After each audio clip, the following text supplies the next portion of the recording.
one that makes the biggest difference to everyone in logistics when it comes to container shipping in 2026 will be an eventual return to Red Sea.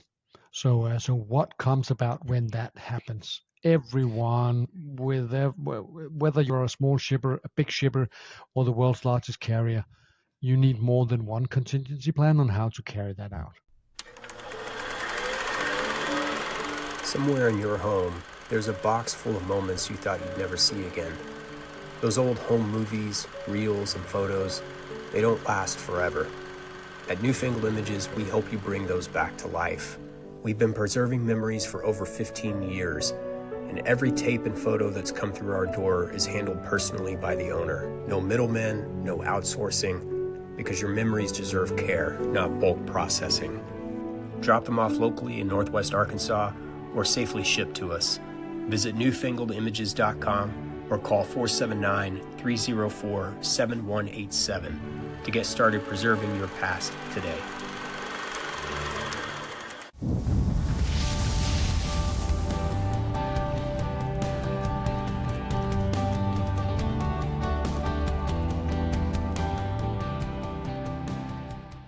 Hey, KP, what's up? Hey, welcome back, everybody, to Kev Talks Real World Global Logistics. Kevin Higgins is here with me, and the last few years left a lot of shippers tired. Tariffs, capacity swings, the Red Sea, detours, all of it. 2026 can still be a reset if teams plan with better data and simple plays that lower risk. Yeah, and today we've got Peter Sand back with us again from Xeneta. He's going to help us focus on the signals that matter, how to think about spot rates versus long-term rates, what new builds mean for leverage, and how to handle a Red Sea return without panic. Let's get after it. This will be good. All right. Welcome back again. This is a treat to have Peter Sand from Xeneta here. Peter, the last 2 years have been, I'll just call it turbulent, trade wars, regional conflicts, if you want to call them that, all kinds of capacity swings, the T word, tariff surprises. So many shippers are just tired. But 26 may be a chance to reset, and approach it with new eyes. But we've all felt the bruises of these last few years. Before we look forward, can you give us a quick snapshot of where we are right now leading into 2026? I think we are right where we always are at this point in time, leading into the key contract negotiations for those shippers and forwarders and carriers that do sign contracts that comes into effect on January 1st. So on that account, it's very much crunch time, and of course. Our customers look at the intel that we share on the platform. They can see that the spot market have turned upside down in the final 5 weeks. We speak here on early November, right? But it's always this point in time of year where carriers do whatever they do best. Push through some higher spot rates and hoping for that also to spill into to higher long-term contract rates, despite the fact that the tide seems to be working against the carriers. But I think you're absolutely spot on, Kevin, when you say that it's been a massively challenging year. 2025, let alone 2024 also before that, right? So I think one of the headlines maybe also for me to dive into in a short while is that some of those crazy challenging factors may just stabilize a little bit, right? Fingers crossed at least. But hey, black swans are apparently here for a cameo appearance way too often these years. They happen all the time. You never used to be, 2 or 3 times, every 2 or 3 years, and you never know when they're going to pop up now. But I would just add to that it's been like a crazy 5 or 6 years. If we go back to late 2019 into 2020, things just went nuts, and I think that's what leads to a little bit of the shipper exhaustion, if you will. Mm-hmm.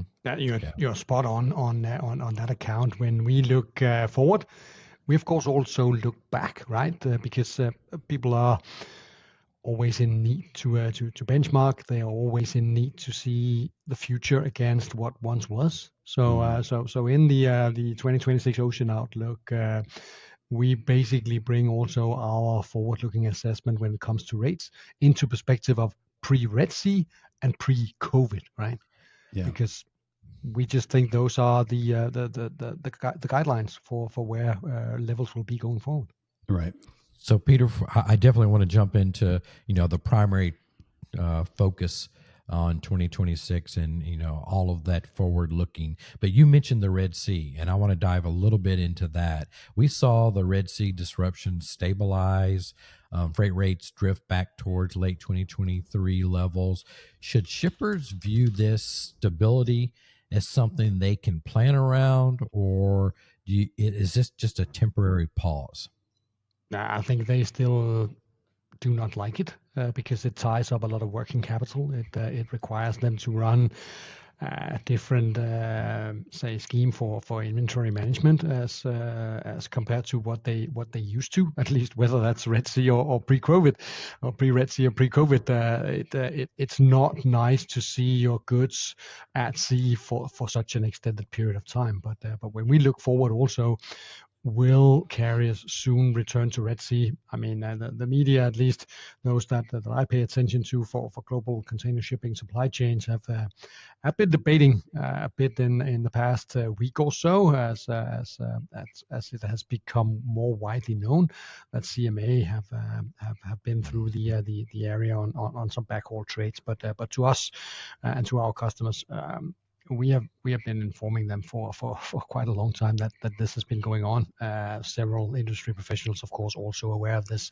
But I think the point I want to make here is that we're not about to see a large scale return, regardless of people talking about it right now. On the contrary, we have seen the number of container ships passing through the area coming down throughout the year.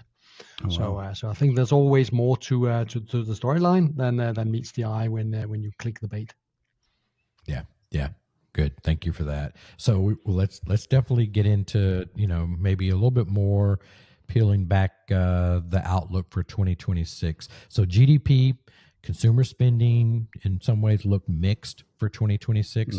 What indicators should supply chain teams actually pay attention to? I know it's not the headlines, but the signals that really drive real demand type planning. I think you mentioned it yourself already, Kevin, that you can take only so much away from global manufacturing PMIs, from headline figures on GDP. But I think perhaps the effect of the tariffs on pricing, in particular into US, is one thing that should be very high on the watch list for anyone with a stake, a supply chain stake in and out of the US. So those tariffs are now spilling into the financial reportings. It will also spill into what consumers can actually spend next year. I think we've seen a fairly stable and resilient American economy up until now. Let alone, it's also been very much about thunderstorms coming in the form of, say, saber rattling high tariffs, only for those tariffs to be later implemented or postponed at some point in time, right? So it brings me back to, I may sound like a broken record, but probably 6 months ago when we were in the studio last time around, I also said that when you see through the mist of things, it's China against US. And I think fortunately we got a little bit of say, optimism, at least around that relationship in early November. But hey, we're still seeing very, very tall barriers to trade between the two countries. And I foresee that also to impact supply chains going forward. So inventory management, for sure. Yeah. Also be very much on top of your own requirements. We talked about, the ongoing negotiations for those that have long-term contracts coming into force very, very soon, right? They look into the Xeneta platform for Intel on our own market rate outlook for the long-term contracts that we forecast 3 and 6 months into the future. They look also on capacity deployed by carriers. They can drill down into the specific services to see if they want to do business with this or that specific carrier, or if they run large scale with forwarders. They probably also know which forwarders are doing business with carriers, so they can actually see, do they keep their promises beyond the actual freight rates, right? So arm yourself with all the intel that you can, and then of course have your own business also fully aligned. So what can you actually bring into the negotiations that make you the preferred or the shipper of choice from a logistics service provider's perspective? So I think that's probably the best thing that you can do, and then of course stay on top of the market developments, because we talked about black swans. They may change in color and shape whenever they arrive, but of course have a few contingency plans, because the geopolitical aspects is definitely not over by any chance, and we have seen a lot of changes to the trade patterns that we once knew as a part of the large-scale disruptions that we have seen in terms of container flows just in 2025, where those volumes into the US are down, but China have spread their exports to other destinations like you wouldn't believe it unless you saw it for yourself, right? So massive job on behalf of carriers, but also showing that those shippers and those importers and those retailers are actually capable of finding new markets that need their good, as opposed to the old markets that may be not only saturated but may also be struggling from adverse politics, preventing them from just consuming as they would otherwise do. Yeah. Hey, Peter, have you seen, as I know, the uncertainty and the tariffs and, duty rates and everything else has just got everybody, continually on edge. But is the data actually showing a shift in sourcing, or are we're still where we were before all the tariff uncertainty, or are we starting to see migrations to other origins? When you look at changes to sourcing, there is definitely evidence, but maybe not evidence that you would expect in the first case. But if I give you something that's relating again to North America, I think that's probably close to your heart, right?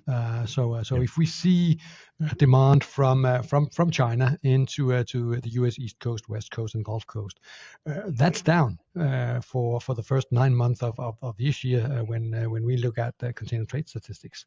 But we can also see that imports into U.S. from Southeast Asia is up by 15 to 20%. Right. Wow. So in the bigger scale of things, there's definitely when it comes to let me give you an example. We often talk about China plus one as a sourcing strategy, but you also need US plus one these days, right? And I think it's if you haven't heard it before, I'm pleased to reveal that lots of that goods produced in China before this year going to the US is probably now going to Europe, and where you then see more or less similar products being manufactured in Southeast Asia is now heading to North America instead of Europe, right? So it brings around a little bit longer sailing distance for the goods coming into to the consuming regions, but it's a reshuffling also in the terms that what does political compliance mean in the current market, and the sourcing strategy is a key aspect of it. We can also look at something like Mexico, like Canada, also being at least Mexico mostly seeing a lot of Chinese investments. They are holding up fairly okay, but you can also see that they have been hit by the political aspect of things coming from the Trump administration. So I think it's clear now more than ever before, where it's been said and done, where we talked about reshoring, nearshoring, but said and done. Well, said to a large extent, done to a little extent. It may be actually just playing out a little bit differently. So not necessarily a massive restructuring of setting up manufacturing facilities so close to your home, but just moving around in Southeast Asia, and we've been outspoken about that in Xeneta for a number of years now. But as always with projection and forecast like that, you need like a moment of truth to see a bigger wave like that coming about, and I think we've seen that in 2025. So, Peter, on the topic of China +1 versus maybe U.S. +1, that approach, how I'd love to get your take on how businesses balance diversification with the practical realities of reliability, supplier reliability, capabilities, capacity, lead time. What's your take on that? If they could only have time to care about reliability, because that would be a pleasant place to be in, right? Currently, they are just happy to see a ship sailing with their goods, and if we look at the data also in our platform, you guys know that only a couple of months back we acquired EC, company also with a lot of intel into the specific schedules and specific to what our carriers are actually doing. So getting your head thoroughly around what are my options actually to shift from one manufacturing center to another. Can I make use of the same carrier? Do that carrier, even though it may be at a top 3 or top 5 carrier, do they actually go into this port or this part of the country where I have found out that there is a manufacturing facility that I can make use of, right? So it really gives a curveball to everyone working within logistics on the supplier side of things, but certainly also from the buying side of things to understand how does my next supply chain look like? How do I actually shuffle around if all of a sudden I need to do that? It's a tricky part of the business, right? To find out, will my connectivity out of Haiphong in Vietnam be equally good to that out of Lam Shabang in Thailand? Probably in this case, but if you go to smaller ports, you will face other aspects of it, right? You will not be served by many carriers on a direct service, which I know that they all love, but they probably won't really get, right. So I think now more than ever also getting some insights on how does transshipment actually take place today. Is there actually a good stable service involving transshipment that I could make use of instead of a direct service? That's something that we are currently exploring at Xeneta, and we'll bring to our customers in the near term future, so they can have that also when they distinguish between which place should I go for manufacturing, which service and which supplier should I be choosing, depending on a raft of factors, right? Yeah. So on spot rates versus long term, spot rates could fall, I think, roughly 25%.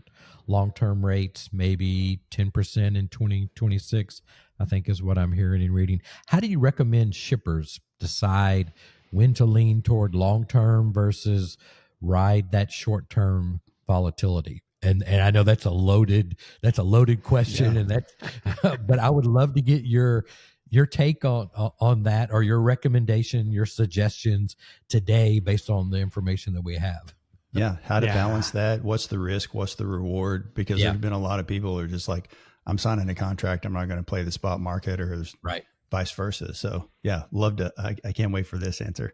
Build that back. There's tons of risk and reward to consider when signing every single contract, right? And let's perhaps a little bit later go into index-linked contracts and derivatives, because that's probably also the most extended form of say risk management that you can get, not only from a a perspective of moving the cargo, but also ensuring that your budgets are aligned with what actually delivers at the end. So you keep your finance department happy as well as your logistics operations happy, right? So, but Kev, you're spot on. I'll leave the finer details on how we see the market in terms of spot rates and freight rates for those that do sign up to receive our 2026 Ocean Outlook report, because that will be a bit of finer details on that. But I can say it resonates with me that the spot market is probably coming down faster than the long-term market. And how do you play that as a shipper? How do you play that as a forwarder? From a forwarder perspective, you are at the mercy of how carriers are actually, impacting the market now with more capacity than it's actually being in need of. So they're seeing margins being squeezed these days, and they are already preparing themselves with some staff cuts heading into 2026. So it's probably a little bit tougher going into 2026 being a middleman. But if you're a shipper, then you need to know again your own requirements, because no two trade lanes are alike. I mean, you unless you ship on main haul only, like Southeast Asia into Mediterranean, or China into the US. That's probably well known across the board where the rates sit and how they are doing right now with the spot higher than the long term. But we definitely also see other parts of the market, not only on the backhaul, but to a large extent for sure. We see the short term market now priced below that of the long term, and just in order to understand that negative spread in a market that once was, if we can set such a thing as an artificial normal market, you would see a premium attached to the short-term market because of the nature of it. So when you go long-term contract with a carrier or forwarder for that matter, you would expect that contract to be signed below the short-term market. And that brings me back to where we basically started, also carriers trying to lift the short-term market right now because it improves their negotiation position, right? But then again, what goes up on the Transpac may not necessarily go up on the transatlantic. Right. It may also be different whether you're shipping into South America or find your imports in South America to wherever the new home is. So be very much aware of the differences between the maturity of the trade lanes, because the more immature a trade lane is, or the faster it's evolving, the more drama you are likely also to see, not only in the short term, but definitely also when you sign the long-term contracts. How can I just be the sniper and get it right where I want it to? So, but I guess internally it's always about aligning your expectations. So another, let me just bring the final one around here before I lead it back to you, Kev, because when you're a shipper, don't just say get the final 10 cents out of your negotiation, right? That's a waste. Ensure that relationships are kept intact, right? So you can still talk about the real issues when it hits the fan later down the road, and you can solve them in good spirit instead of haggling over the final 10 cents, right? So if you see a quote that makes sense to you, strike it with the supplier that makes sense to you, and get on with your business. Because in the end of the day, logistics, global container shipping, air freight for that matter, is the facilitator of your business, right? It's the one thing that makes your clock your heart beat and your clock tick, right? So make sure that logistics does what it should, enhance your business, and nothing else on that. So on that, Peter, if a mid-market importer only did one thing differently for the procurement cycle of 2026, what should that be? And you've talked about a variety of things, but if you had to pick one thing that they should do differently, what is that? Yeah, they should run a request for quotes with someone they haven't done before, because also I mean, you may enjoy a long-standing relationship with your parties, but at the end of the day, it's also a pure business perspective, right? So you may just be ending up paying way above the market if you're a little bit of a laid back shipper. So the one thing that you should do, whether you're a mid-market shipper, a small shipper, or a big one, try to ask for quotes also from someone you haven't met before, someone you perhaps have analyzed in this Xeneta platform, or heard from reliable sources, other reliable sources, that it may be worthwhile speaking to this forwarder or this carrier, because I can see that the reliability is good, that when they talk about a transit time of 20 days, they do it in 19, instead of selling me 20 days transit times, and they always deliver 2 days late, right? So try out and explore, because it may just be that new relationships, new good long-standing relationships, are forged every day. And if you don't try out that other horse, whether it's fine riding, then you wouldn't know. But that would probably be my one suggestion. Do your homework, and ask someone you haven't asked before. It may be a new friend. I love that you said that, because as a consultant and as I advise clients, that is number one for me. And I didn't lead you into that answer, but I really, really love that you're supporting that and that you're giving that as a recommendation. Yeah, that's great advice. Yeah, it really is. Let's jump to new builds. Let's talk a little bit about new builds. Yeah. I think I'd love to get your take on this, but I think there's over 10 million TEUs on the order book now, if I've got my numbers correct. How much leverage do you think that realistically creates for shippers in this cycle? It only creates them leverage if they know which carriers will be under most pressure. And of course, that's something we also share in our Outlook report, right? As we did last year, where we had the world's largest carrier, maybe not as surprisingly as this year, seeing more than 800,000 TEUs. I think they are about to take delivery of in 2025. But next year, it is not MSC that will be the carrier taking delivery of most new built tonnage. That's another one. But if you know that, as a shipper, of course, you should again try your luck on that carrier, because that carrier will, of course, be under bigger pressure than anyone else in the market to fill up those new ships, right? So that kind of insights, of course, you need to know about that. Because otherwise, you will not be able to leverage that against that specific carrier or anyone else in the market. But in overall terms, yeah, you said it, Kev. We got 10 million TEUs on for delivery in 2026, 2027, and peaking actually in 2028. It's like we're climbing a mountain again. 2026 may be a little bit of a breathing space. Still, more capacity are expected to come onto the water than demand would require. So, but the fleet growth as we expect it to be for 2027 and 2026, we will be right up there at around 6-7% in those years, and demand unlikely to follow suit.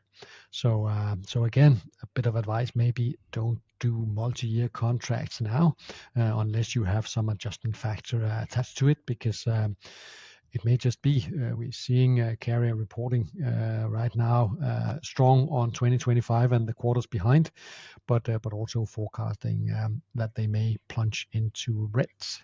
Not the Red Sea, but red numbers, as in loss-making levels already in Q4 2025.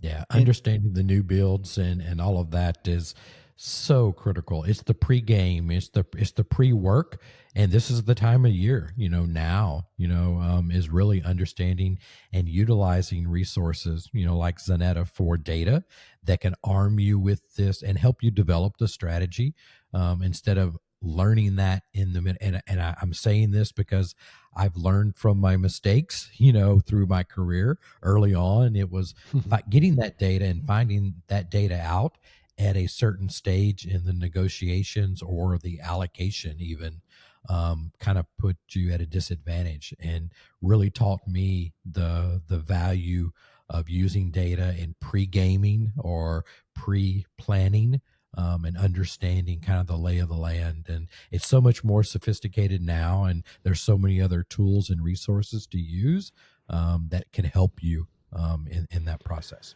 Yeah, and Well, you know it what? goes back to. Yeah, please, I Kev. just wanted to add to that real quick, Peter. As it goes back to what you said earlier, is that customer of choice, right? In developing those relationships at that partner level, right, at your provider level, and not just trying to negotiate what's going on with the industry. Oh, well, the industry's adding 10 million TEU, and so you're going to be in this situation. You got to understand where your service provider is at inside of that 10 million TEU new build plan, and then work with them, because they may not be building anything and their capacity is at X, and you're trying to get them to Y. It's just not going to work. So I think not negotiating at an industry level, but at a service provider level, and having that relationship that is across the table and not just across the industry. Love Yeah, it. and Exactly. absolutely spot on. But fortunately, you do not need to be like a wizard with spreadsheets or data crunching Good. yourself. If you got if you just have at the fingertip your ability and your curiosity to drill through a few data sets. Data sets coming from like-minded shippers like yourself. At Xeneta, we crowdsource data from our customers, and then we enrich it with the relevant other sources. So you can actually spot on go in to see, okay, if I go for O&E for instance on a carrier level, are they pricing themselves specifically on this trade lane higher than any other carrier on those trade lanes? And it may just be, but then again, if you find another trade lane, it may be O&E is actually the more competitively priced carrier or pricing carrier on those trade lanes, and be sure that we're not taking in the quotes directly from the carriers. So these are actual offers that have been accepted by shippers out there. So we're no promo platform on that account. You can subscribe to that directly from the carriers or forwarders yourself. But if you want what's actually being done in the market, and how carriers also price differently on various trade lanes, again, it gives you an edge, right? So into which trade lanes they may rely mostly on which trade lanes where they rely mostly on in terms for bringing profits into their business, but also where they just happen to have a huge fleet of capacity with nowhere else to go, and just eager to fill up those boats, right? Giving you an offer you may not be able to resist. So I mean, yeah, you can be spoiled for choice, especially if you're a logistics professional just wanting to bring yourself that edge. It's right available for you. Absolutely. Yeah. Good point. Let's talk a little bit about the unknowns. Yeah. So you've said geopolitics remain, the biggest wild card in a way. What scenarios are you watching most closely? Not really predicting, but monitoring. The one that makes the biggest difference to everyone in logistics when it comes to container shipping in 2026 will be an eventual return to Red Sea. So what comes about when that happens? Everyone, whether you're a small shipper, a big shipper, or the world's largest carrier, you need more than one contingency plan on how to carry that out. Let alone, of course, also the ports mostly at the receiving ends in Mediterranean and in Europe, because they will see vessel bunching without doubt, regardless of how they made their plans. So they just need to make the best chaos management plan that they can possibly do, and then think out loud to have a few suggestions for how to change that and how to make it actually better in the way that they can do. And I can't say that the European ports have had a great year in terms of efficiency. So hopefully they have lessons learned from the obstacles that they have been battling. I'm looking at Antwerp as one port with which have struggles. Hamburg also with some rail troubles. Rotterdam with labor strikes, right, and perhaps too few barges available, right. So there's many aspects to it, but when that day comes and carriers return to the Red Sea, there will be 2 to 4 months of chaos. So be able to manage that chaos. Be sure that you got your inventories full to supply your markets, because it may just mean that your goods will not arrive on time. So that's probably the known unknown. Let alone that the unknown will probably be at the IMO meeting in I think it's October in 2026 also, when they will vote again whether to actually go for the net zero framework that was postponed by 1 year only a month ago. Wow. All right. This is, we could probably go on and make this like a 2-part series, but this has been, my head is full with all kinds of other questions. So we definitely will probably want to have you back for sure after the new year and see how some of this fleshes out. But if you could offer one sentence of advice to shippers heading into 2026, what would it be? Be cool, calm, and collected, and give your colleagues an extra hug, because they surely need it. You probably yelled at your colleagues many times over in the past couple of years across departments. So, shower them, the people you love, with love. I think that's probably the better negotiation. And then I think have the conversation also with whomever you may agree or disagree or find cooperation troublesome, because you will also with your logistics partner in 2026 come to a point where you just get burned. So the question is not if you get burned, it's basically the response that you're ready and the solution that you will find once you get burned. That will define how your 2026 will look when you look back on it 1 year from now. I love that. How you treat the burn. And then I would say something different than Peter would say. I would say everybody needs to subscribe to their 2026 outlook, and so you get some information. That's a really good one as well. Yeah, and then just and then hug everybody, but surround yourself with some great data, some great people, and some great insights. And use your resources. Look, I mean, 2026 offers opportunity, but only if it's approached with discipline. I think using the data, build flexibility, evaluate carriers on reliability, not just rates. And I think it's an opportunity for small and mid-sized businesses to leverage, in 2026, that they have more leverage than they actually realize. Peter, this has been so good. Glad to have you back. Like I said earlier, we'll have you back again, definitely in 2026. But we thanks for all of your insights, and thanks for your time today. Yeah, absolutely. It's been a massive pleasure.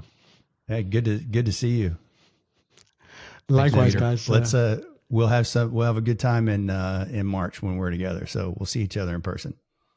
Absolutely. I look very much forward to that, and if we can bring a link to into the show notes for accessing the Xeneta 2026 Ocean Outlook, that would just be amazing. So thanks for that. We will definitely be doing that. Yes, absolutely.